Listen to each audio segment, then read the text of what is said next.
Salam sejahtera Bapak, Ibu, serta saudara-saudari semua. Untuk mengawali renungan tentang firman Tuhan ini, mari kita bersatu di dalam doa. Tuhan Allah Bapa di surga yang memelihara hati, akal, dan pikiran kami umat manusia, berfirmanlah kepada kami sebab kami bersedia untuk mendengar, dan atas pertolongan Roh Kudus mampukan kami agar boleh melaksanakan hidup ini sesuai dengan kebenaran firman-Mu itu. Dalam nama Tuhan Yesus kami mohon kepadamu. Amin. Sebagai nas renungan firman Tuhan pada hari ini diambil dari Habakuk 2 ayat 9 yang berbunyi demikian. Celakalah orang yang mengambil laba yang tidak halal untuk keperluan rumahnya, untuk menempatkan sarangnya di tempat yang tinggi, dengan maksud melepaskan dirinya dari genggaman malapetaka. Sebagai tema yang diangkat dari nas renungan kita adalah celaka bagi umat yang mengambil bukan hak miliknya. Ada banyak sekali kasus pada para pejabat negara ditangkap oleh penegak hukum, KPK khususnya, di mana bermula dari tingkah seorang istri atau anak-anak pejabat negara kita itu senang memamerkan barang-barang mewah yang tidak seimbang dengan gaji yang diterima oleh pejabat tersebut. Ternyata pihak aparat penegak hukum tindak pidana korupsi itu dapat membuktikan kalau pejabat tersebut memang melakukan kecurangan atau korupsi dalam jabatannya.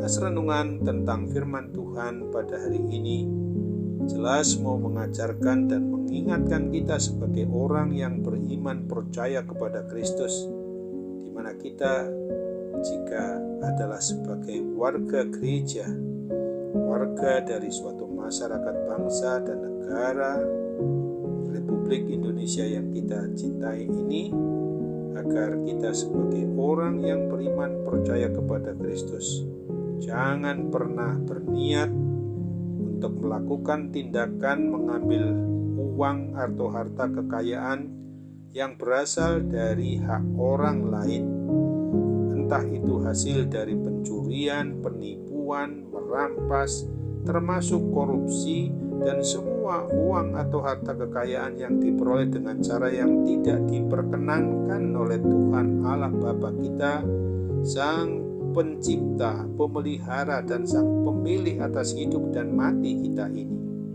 Uang atau harta kekayaan yang diperoleh dengan cara yang sedemikian itu pasti akan mendatangkan kutuk ke dalam hidup pribadi maupun juga keluarga atau rumah tangga kita. Bahkan uang atau harta kekayaan yang diperoleh dengan kecurangan pada akhirnya akan musnah dan membuat hidup kita menjadi sengsara, menderita. Ada yang musnah karena ditipu orang lain, atau habis karena hidup boros, atau ada yang dihabiskan oleh anak-anak yang bermental jahat, atau karena disita aparat hukum negara, atau habis oleh karena hal-hal jahat lainnya yang diperbuat. Sesungguhnya kita sebagai pribadi atau keluarga yang memang sudah mengaku beriman, mengaku percaya hanya kepada Kristus, mau selalu memohon pertolongan Roh Kudus agar Dia berkenan untuk membimbing kita untuk mau dan bisa hidup, dimungkinkan kita dapat hidup kudus di hadapan Allah Tuhan Bapa kita, termasuk di dalam mencari rezeki guna memenuhi kebutuhan hidup kita sehari-hari secara jasmani, terlebih secara rohani. Janganlah kita kiranya mau tergoda untuk mendapatkan atau menerima harta kekayaan yang bukan jadi milik kita sendiri. Karena hak milik kita itu sesungguhnya adalah milik Tuhan yang dipercayakan kepada kita. Maka hendaknya kita mau mengimani, mempercayai